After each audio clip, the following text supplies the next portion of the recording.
Hey, one thing I want to emphasize is that it takes two to have a baby. It takes a sperm from the man, it takes an egg from the woman. So one of the things I wanted to talk about is the importance of a team approach, not just focusing on the man, not just focusing on the woman. We now know that about a third of infertility is a pure female factor, about a third of infertility is a pure male factor, and then about a third is a combination of male and female, which means the man contributes at least half the time to a fertility problem. And it's often ignored. Going back to biblical times, anytime there was trouble conceiving, it was always blamed on the female.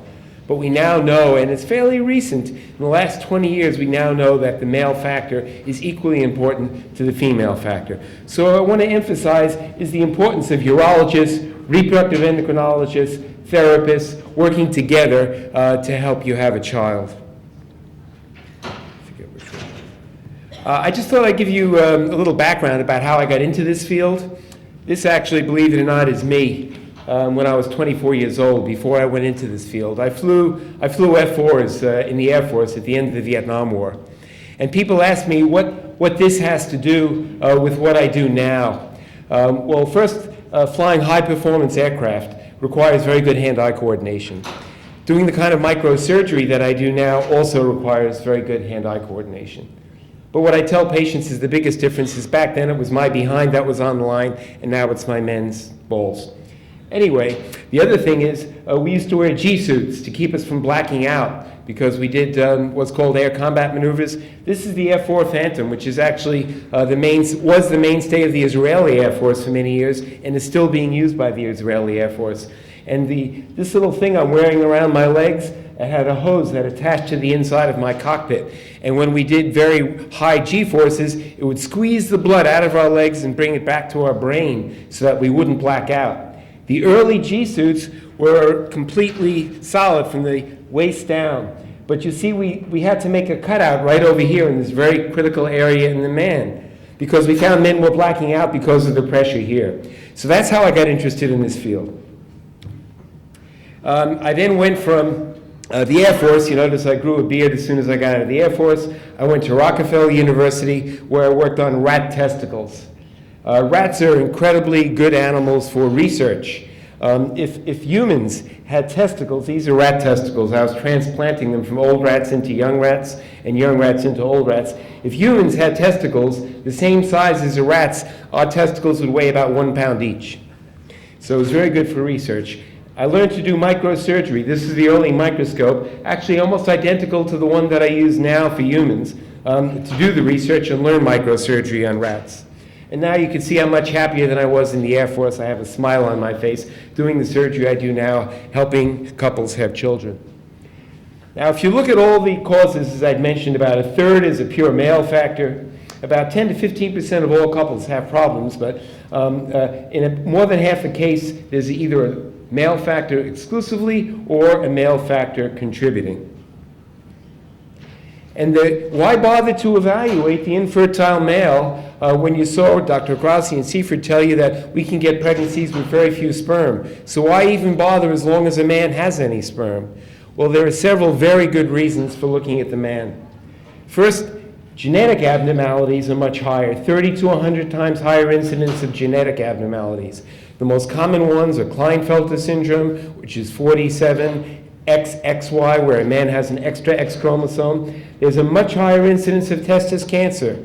And there are now almost a dozen papers showing that the incidence of testicle cancer in men who have male factor infertility is 20 to 37 times higher than men the same age who don't have infertility. So one of the reasons to have your guy checked is because of this high incidence. And every year I pick up 3 or 4 cases of cancer in couples that have already gone through IVF because the IVF doctor told them, you don't need to bother seeing a urologist because you have enough sperm to get your wife pregnant. And it turns out they had a testicle cancer. And if it's picked up early rather than late, the chances for cure are very high and the chances for preserving fertility are much higher. Varicocele. Many of you have heard about varicocele. Most men with varicoceles have enough sperm to do in vitro fertilization. But varicoceles don't only affect the sperm-making function of the testis. One thing a lot of people forget is that the testis in men does two things. We all know it makes sperm, of course, but it also makes the male hormone, testosterone. That's what gives men their desire, their sex drive, their libido, we call that. That's what gives men their ability to have erections so they can have relations with their wife. That's what gives men their energy level and their muscle strength. And just like a woman, when her hormones get lower when she's older, is at higher risk for thin bones, we call that osteoporosis. Men with low testosterone are also at a much higher risk for osteoporosis and osteopenia. We've recently studied a group of infertile men who we see who have low testosterone, and the incidence of osteopenia, which is thin bones, and osteoporosis, where they've already become weak, is 30% in those men who have infertility and low testosterone. So that's another reason to treat men who have varicoceles, not just for fertility, but for health reasons, to preserve the hormone function of the testis. Finally, and especially for this audience, most of you will never use contraception. You'll want to have as many children as possible. Varicocele is the most common cause of gradual, progressive loss of fertility. So men who have this are often fertile when they're younger, but then they become less and less fertile as they age, much more rapidly than men who don't have varicoceles. And ultimately, there can be progressive damage with total loss of fertility possible. Now, the key to the evaluation of the male is actually still a history and a physical examination. You know, we have a lot of very fancy tests now. We have imaging studies, MRIs, CT scans, blood tests that can measure a whole lot of things. But 90% of the time when a couple walks into my office, I can tell what's wrong by doing a good history and an examination. And the important things about the history of prior fertility, as I'd mentioned, men with varicoceles are usually fertile when they're younger, and then they became fertile later. Were you able to conceive initially and now you're having trouble? Then we think about things like that. What about desire, what we call libido? If libido is low, that usually means there's a low testosterone. Are there medications you're taking? Do you have ulcerative colitis or inflammatory bowel disease that was treated with sulfa drugs? Do you have high blood pressure that was treated with calcium channel blockers? Drugs and alcohol is fortunately a very rare problem in this population, but alcohol, marijuana, cocaine are all directly toxic to sperm production. Finally, a history of infections in the testis or a twist of the testicle when you were younger, something called torsion. This can damage the testis. Infections, epididymitis, orchitis. If you had mumps as an adult and your testicles swelled up, that could be a risk for poor fertility. Did you have surgery in that area? There's a very high incidence of injury to the ducts called the vas deferens and to the blood vessels from hernia repairs, especially when they're done as an infant, and to more recently, hernia repairs using mesh. The mesh causes scar, which fixes the hernia, but the scar sometimes squeezes down and can cause a blockage of the vas deferens, or can squeeze down and cause a blockage to the blood supply to the testicles. A history of infertility in your brother. Men with varicoceles, 50% of their brothers have them. So if you were known to have especially a large varicocele and you have brothers, have them get checked. Because if they're checked when they're young, and with the microsurgery we do now, the repair is the safest way, is a very safe way to treat it. You can conserve testicular function. You could be doing your brothers a favor. Or if you have a brother who had a history of this, then have yourself checked.